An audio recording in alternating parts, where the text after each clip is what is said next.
Volkswagen of America released its sales figures for Q1 2026, and the results were mixed. Last week, the automaker announced that it was going to stop assembling the ID4 electric SUV in Chattanooga, Tennessee, and retool to focus on the next generation Atlas for model year 2027.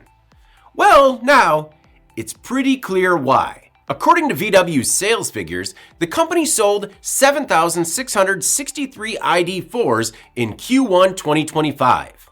Last quarter told a different tale, with a mere 338 ID4s sold, a drop of 95.6%.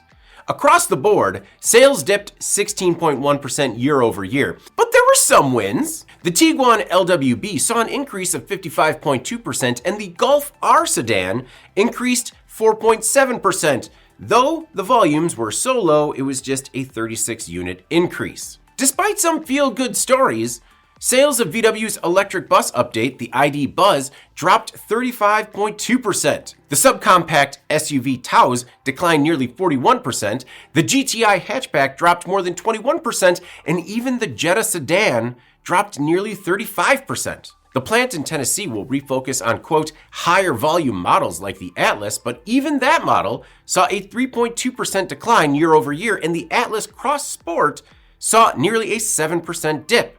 Still, 16,361 Atlases is significantly stronger demand than the 338 ID4s. The economic outlook for this year remains hazy after sluggish growth to end 2025, and last week, VW said the EV market continues to, quote, challenge the industry.